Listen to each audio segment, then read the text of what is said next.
ومكملين مع حضراتكم وأخبار النادي الأهلي. وهناك سؤال، طبعا ماتش القمة هو اللي الشغل الشاغل. مهما كان النادي الأهلي يلعب ماتشات قبل هذه المباراة، مهما كان نادي الزمالك يلعب ماتشات قبل هذه المباراة، ولكن ماتش القمة هي الشغل الشاغل بالنسبة لكل الجمهور، سواء من ناحية النادي الأهلي وجماهيره ومن ناحية نادي الزمالك وجماهيره. فهل يكون أشرف بن شرقي مفاجأة لقاء القمة بالنسبة للنادي الأهلي؟ هو ده اللي هتسمعوا معايا في القضية الثانية والخبر الثاني. طبعا أشرف بن شرقي منذ انضمامه للفريق حتى هذه اللحظة ما نزلش التدريبات الجماعية، ودي الموضوع ده بيرجع لموضوع إصابة العضلة الأمامية. وعايز أتكلم مع حضراتكم في موضوع الإصابات، لأن الناس زمان كانت بتتعود ان لما يبقى في اصابه، مثلا بتتكلم في اسبوع اسبوعين، لما تبقى في اصابه كبيره مثلا زي الرباط الصليبي كانت اللعيبه بتبطل. الطب الرياضي تقدم بشكل كبير في هذا الامر، وابحاث اتعملت ودراسات واجتهادات، ودلوقتي انت اصلا عشان تاخد رخصه في الاتحاد الاوروبي او في الاتحادات الكبيره العالميه لازم يكون عندك درايه وعلم لما يحدث في موضوع الطب الرياضي. على الاقل يبقى عندك بيزك كمدرب، يبقى فاهم طريقة العلاج والأسلوب والفلسفة اللي هيتم فيها العلاج دي هتبقى ماشية ازاي، عشان انت اللي بيتباشر مع الدكاترة أو الطاقم الطبي اللي موجود معاك كمدير فني أو كمدرب. فهنا الشكل الجديد والأساليب الجديدة في الطب الرياضي بقت تتأنى جدا في التعامل مع الإصابات، وخاصة إصابة العضلة الأمامية والعضلة الضمة. يعني دول عكس العضلة الخلفية، يعني دول بياخدوا وقت أطول شوية. فبناء على هذا الأمر أشرف بن شرقي وهو كمحترف والمحترفين المغاربة وحط معاه أشرف داري بيتأنوا جدا في موضوع التأهيل والتعافي من الإصابة، طبعا مع قرار الدكتور ومع قرار المدير الفني.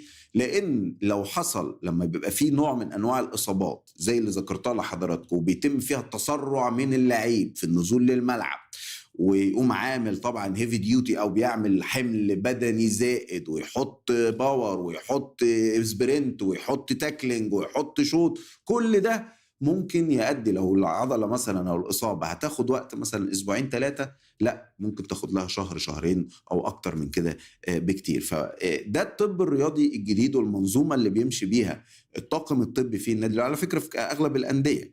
ولكن احنا بنتكلم ان زمان كان الناس تقول لك هو مش، ما هو كل ده متصاب. هو كل ده متصاب ليه؟ بيتأهل عشان يبقى جاهز انه يلعب، وعشان انه جاهز انه يتفادى الإصابة في اللي جاي. وده الجديد في الكورة، تعافي وتفادي الإصابة. يعني البريهابيليتيشن، ازاي يتفادى الإصابة وانت بتلعب.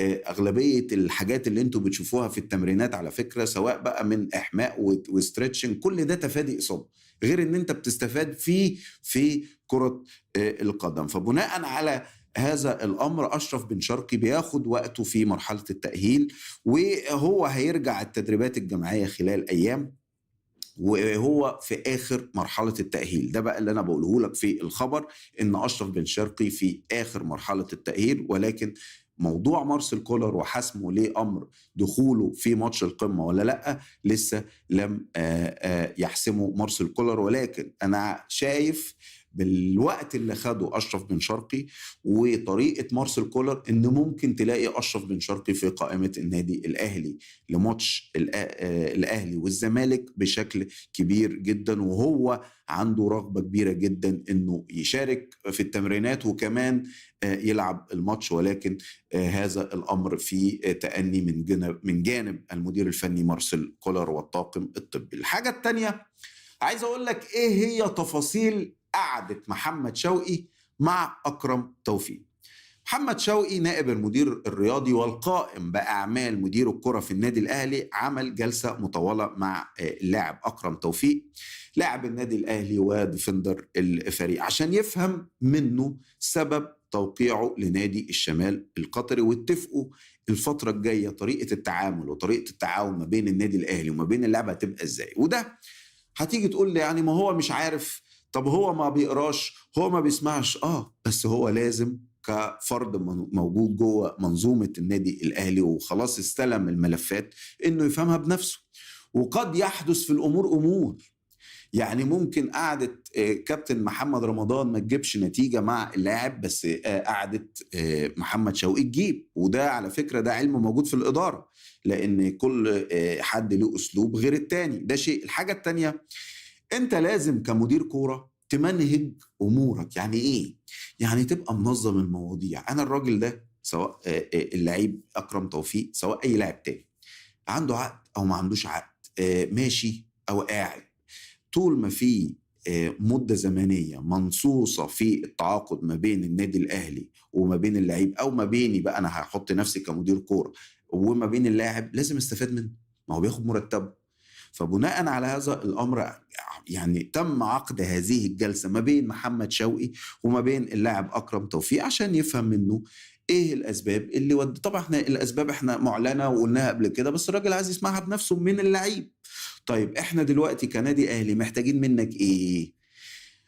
محمد شوقي اتفق مع اكرم انه يلعب لاخر يوم في عقده، وطلبه بشكل كبير بعدم التفاعل مع اي امور تخص السوشيال ميديا او اي حاجه تحصل من الجمهور تخص انتقاده او الهدف ضده، او اي حاجه تخلي او تكبر الفجوه اللي حصلت ما بينه وما بين الجماهير، او ما بين الامور وما بين بعضها. لان طبعا جمهور النادي الاهلي متضايق وزعلان ان لاعب مهم زي اكرم يسافر ويروح لقطر عشان يلعب في نادي تاني. ده امر طبيعي، والامر الطبيعي انك هتلاقي ناس بتتكلم. فهنا محمد شوقي، ودي طبعا بخبره اللاعب الكبير، وواحد كان في هذا ال يعني المكان كلاعب في النادي الاهلي ولعيب لعب في الدوري الانجليزي على فكره محمد شوقي، ف بينقل تجربته للاعيب، وفي نفس الوقت بيحط لوائح النادي وبيحط اللوائح والسيستم اللي هو جاي يشتغل بيها، فتمشي